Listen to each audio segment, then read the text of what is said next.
Most tractors fail for obvious reasons. They're underpowered, overcomplicated, or simply built for conditions that don't exist in the real world. But every so often, something stranger happens. A tractor launches with the wrong design, the wrong size, or the wrong idea, at exactly the wrong time. Experts doubt it, dealers hesitate, and everyone expects it to disappear quietly. Except, it doesn't. It keeps working, it keeps surviving, and years later it's still out there, proving those early assumptions wrong. In this video, we're counting down 10 tractors that, by every rule of their time, should have failed, but never did. And as we get closer to number 1, you'll notice a pattern most people miss. Sometimes the machines that survive aren't the ones built to impress. They're the ones built to forgive mistakes. Let's begin. Ranked 10th, Kubota L Series, early U.S. expansion. The tractor America expected to fail, and didn't. They were small, they were quiet, and they came from Japan. In an American market built on size and presence, that alone should have ended the story. In the late 1970s and early 1980s, American tractors were defined by size and presence. Heavy frames, large displacement engines. A tractor was supposed to look powerful before it ever pulled an implement. Kubota's L Series didn't fit that image at all. Dealers were skeptical. Some farmers dismissed them outright. A few assumed they'd be disposable machines, useful for a season or two, then forgotten. On paper, the doubts seemed reasonable. The L Series relied on smaller diesel engines, lighter frames, and tighter engineering tolerances. To many American eyes, that didn't look rugged. It looked fragile. By every rule of the time, these tractors should have failed. But in the field, something unexpected happened. While larger machines struggled with cold starts, hard use, and inconsistent maintenance, the L Series kept running, day after day, season after season. Owners who bought them as secondary tractors began to notice something unsettling. The engines held compression, hydraulics stayed tight, transmissions didn't loosen the way critics predicted. They weren't wearing out. Kubota's engineering philosophy turned out to be the opposite of weak. The engines were conservatively tuned. Operating temperatures stayed stable. Internal components were built with little margin for drama, but plenty for longevity. These tractors weren't underbuilt. They were disciplined. As American farming slowly shifted toward smaller operations, mixed-use properties, and operators who valued reliability over spectacle, the L Series found its place. By the time skepticism faded, Kubota had already won. Today, many early L Series tractors are still working across the U.S., mowing, loading, clearing, often with original drivetrains still intact. They survived because they were never designed to impress American expectations. They were designed to outlast them. Ranked 9th, White 2-105. The tractor that survived a company that couldn't. Before anyone questioned the tractor, they questioned the company behind it. In the late 1970s, the White brand was carrying the weight of uncertainty. Ownership changes, shifting strategies, a dealer network that didn't know what tomorrow looked like. Farmers noticed. Buying a tractor from a brand with an unclear future felt risky. Parts availability, service support, resale value. On paper, the White 2-105 should have been a short-lived machine, another casualty of corporate instability. And yet that's not what happened. The 2-105 was built during a moment when White engineers made a quiet decision. If the brand's future was uncertain, the machine itself couldn't be. Instead of chasing innovation or cutting weight, the 2-105 leaned into something unfashionable. Over-engineering. The drivetrain was heavy. The transmission was conservative. The overall design avoided complexity almost on purpose. Critics called it outdated. Some said it lacked personality. But farmers who put hours on it noticed something else. It didn't complain. The tractor handled heavy loads without drama. The transmission absorbed abuse. The engine didn't mind imperfect maintenance schedules. While newer designs chased refinement, the 2-105 absorbed punishment. And then came the real test. As White's corporate direction continued to shift, many expected the tractor to disappear along with it.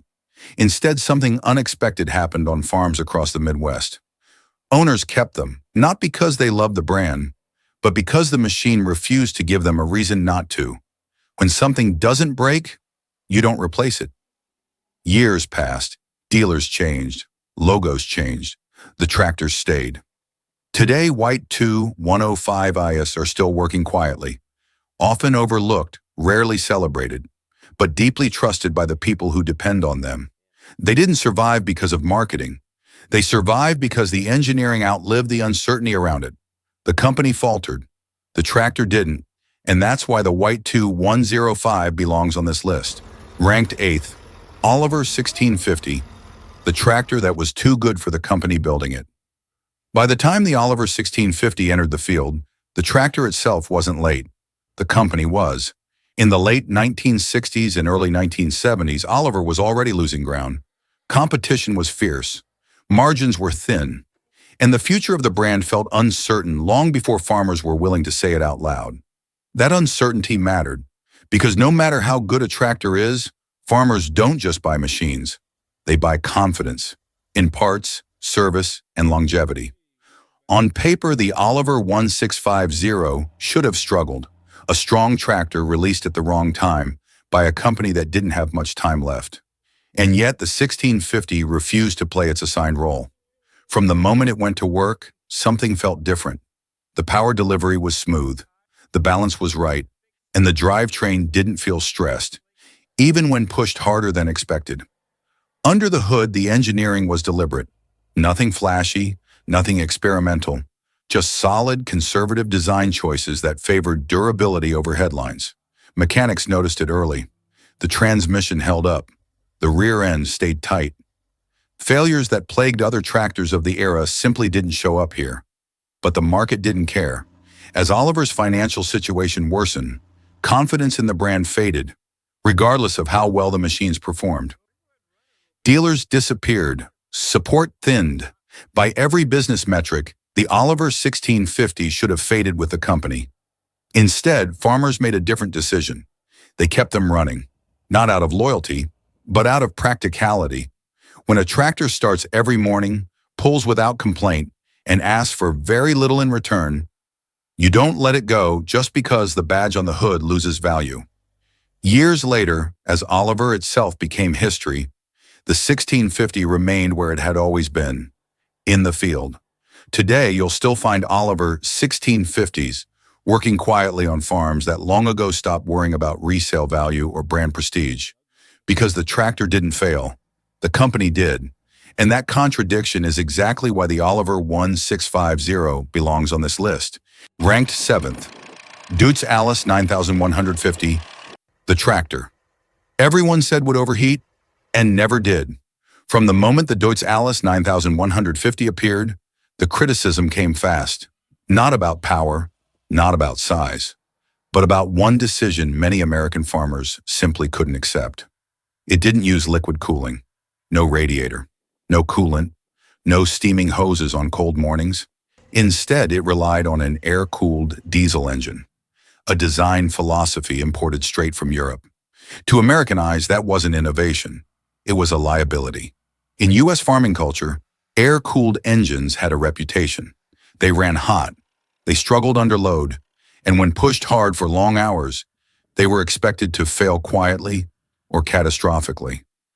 By that logic, the Deutz-Allis 9150 shouldn't have lasted. High horsepower, long duty cycles, dust, heat, and constant load. Everything about American field conditions seemed designed to expose its weakness. But then the hours started piling up. Instead of overheating, the engine stayed remarkably stable. Instead of suffering coolant-related failures, because there was no coolant, the system eliminated an entire class of problems. No cracked radiators, no frozen blocks, no leaks turning into downtime. What looked risky on paper turned out to be deliberate. The engine was built to breathe, literally. Large cooling fins, a massive airflow system, and a design that assumed dust, heat, and neglect were normal operating conditions. Mechanics noticed something else. Fewer failure points, less complexity, and maintenance routines that stayed consistent regardless of season. While liquid-cooled competitors dealt with heat cycles and pressure issues, the 9150 just worked. It didn't demand trust. It earned it. Still, skepticism followed the brand. Deutz-Allis itself was navigating identity changes and market uncertainty.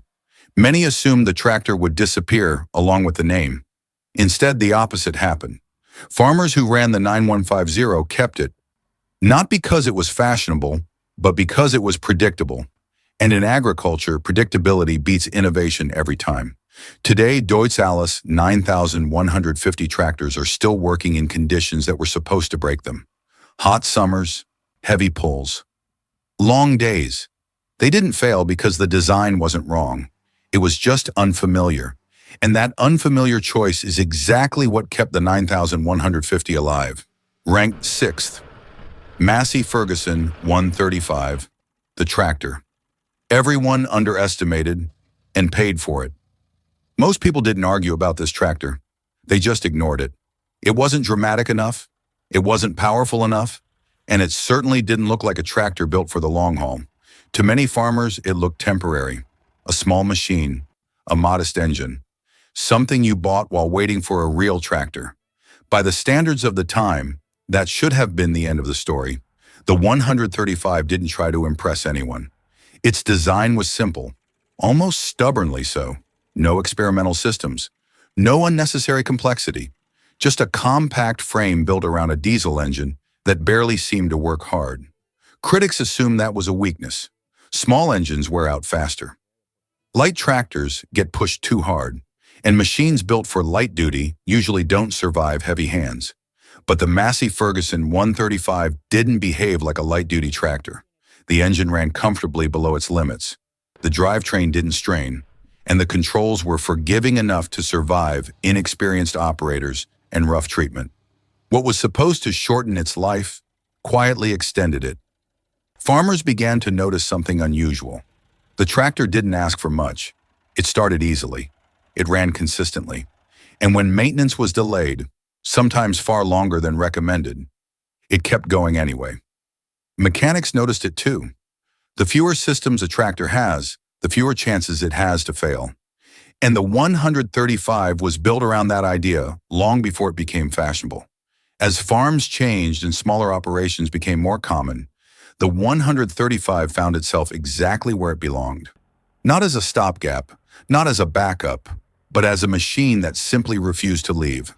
Decades later, Massey Ferguson 135 tractors are still working across the world, often with original engines, original transmissions, and owners who never planned to keep them this long. They didn't fail because they were never designed to chase power. They were designed to survive expectations.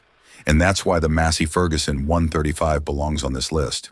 Ranked 5th, International Harvester Farmall M, the tractor everyone called obsolete and couldn't wear out. By the time the Farmall M became common across American fields, criticism followed it everywhere. It was heavy, it was fuel-hungry, and compared to newer designs, it looked stubbornly outdated. As agriculture modernized, many believed tractors like the Farmall M were living on borrowed time. Too much iron, too little efficiency, too slow to adapt. By modern logic, it should have failed, but the Farmall M was never built to follow logic. It was built to endure. The tractor came from an era when engineers solved problems by adding material, not removing it. Thick castings, massive components, and a drivetrain that didn't care if conditions were ideal or terrible. Critics focused on what it consumed: fuel, space, time. Farmers focused on something else: torque. The Farmall M delivered power low and steady, without drama. It didn't surge, it didn't flinch. And when pushed beyond what seemed reasonable, it didn't protest. Instead of failing suddenly, it absorbed abuse gradually. The kind of behavior that keeps machines alive in real-world farming. Maintenance didn't need to be precise. Repairs didn't require specialized tools. And when something finally did wear, it wore slowly and predictably. That mattered, because in the middle of planting or harvest, predictability is more valuable than efficiency. As newer tractors came and went, many Farmall M's stayed right where they were. Not because farmers refused to upgrade, but because the old machine never gave them a reason to. It kept starting, it kept pulling, and it kept doing exactly what it had always done. Decades later, Farmall M tractors are still working across the country, often far beyond the lifespan anyone expected when efficiency became the new obsession. They didn't fail because they were never optimized for fuel charts or marketing brochures. They survived because they were optimized for reality. And that's why the International Harvester Farmall M belongs in the top 5. Ranked 4th, Ford 8N, the tractor. Too simple to fail and too ordinary to be ignored. Farmers didn't ask permission before fixing this tractor. They just did. It didn't look intimidating, it didn't sound powerful, and it didn't try to dominate the field. In fact, many farmers thought it was too basic to matter. At a time when tractors were expected to project strength, the 8N felt almost modest. A lightweight frame, straightforward controls, nothing flashy, nothing excessive. To critics, that simplicity looked like a shortcut. Fewer features meant fewer capabilities. Less weight meant less durability. And a tractor that easy to understand couldn't possibly last under real farm pressure. By that logic, the Ford 8N should have been disposable, but simplicity turned out to be its greatest advantage. The tractor was designed around balance, not brute force. Weight distribution was predictable. Controls were intuitive, and nothing in the system demanded perfect conditions to function. There was very little to go wrong. And when something did wear out, it was obvious, accessible, and easy to fix. Farmers didn't need specialists. They didn't need manuals. They didn't need to wait. They fixed it themselves and went back to work. That changed everything. The Ford 8N didn't just survive harsh use, it survived inexperienced use. It was forgiving in ways heavier, more complex machines weren't. And that forgiveness kept it alive on farms where maintenance wasn't always precise or timely. As decades passed and newer tractors appeared, the 8N stayed where it was, not because it outperformed them, but because it never became a problem. It always started, it always ran, and when it didn't, it could be repaired before lunch.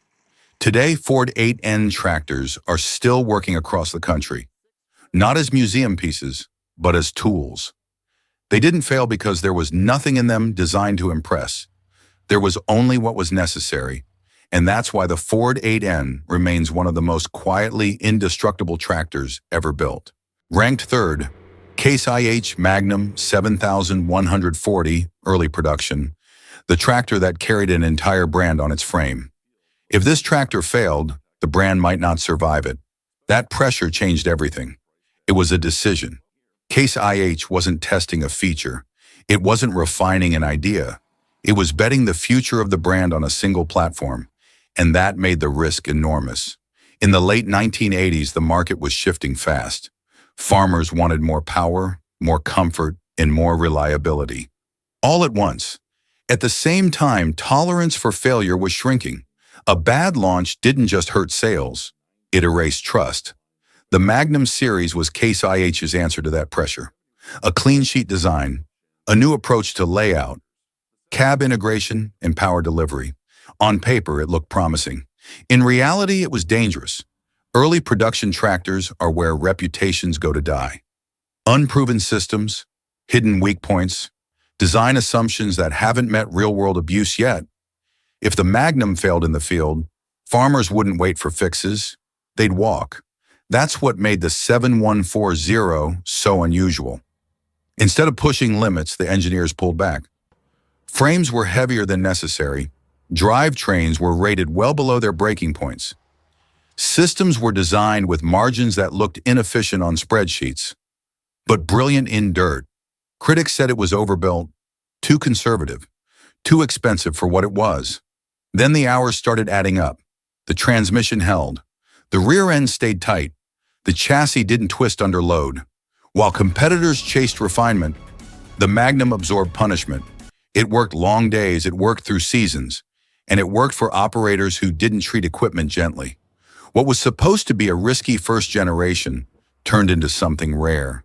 A platform farmers trusted immediately. Not after revisions, not after updates. Immediately. That trust changed everything. The Magnum didn't just succeed as a tractor. It stabilized Case IH at a moment when stability mattered more than innovation. Years later, early Magnum 7140s are still working. Not because they were flawless, but because they were built with enough margin to forgive mistakes. They didn't fail because failure was never an option. The brand couldn't afford it.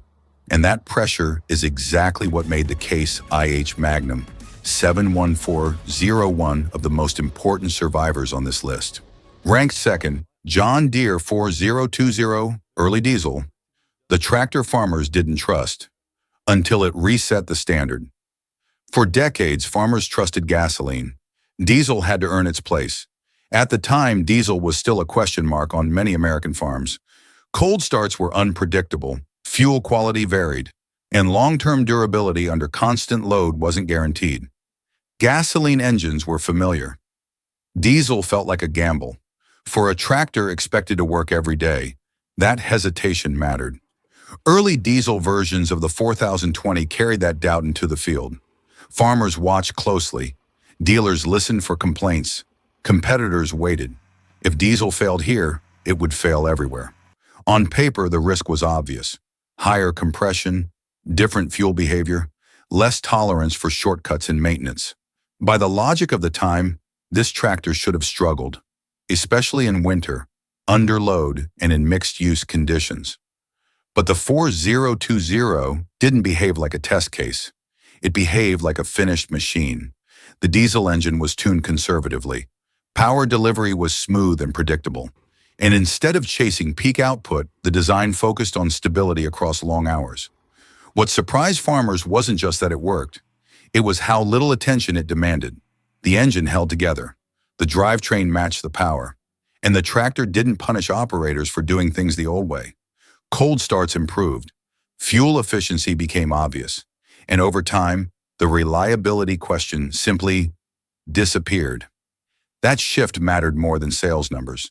Because once farmers stopped worrying about whether diesel would fail, they stopped looking back. The John Deere 4020 didn't just survive skepticism, it erased it. It proved that diesel wasn't a liability. It was the future. Today, early diesel 4020s are still running across the country, often with original engines still pulling steady loads decades after their introduction. They didn't fail because they weren't experiments. They were declarations, and once that declaration was made, American farming never went back. In first place, Allis-Chalmers D17, early series, the tractor that failed on paper and won in the field. Engineers worried this tractor was trying to do too much. And in the 1950s, that was dangerous. Not because it was weak, but because it was ahead. Too many ideas, too much integration, too many systems working together at a time when simplicity was considered safer. In the late 1950s, tractors weren't supposed to be ambitious.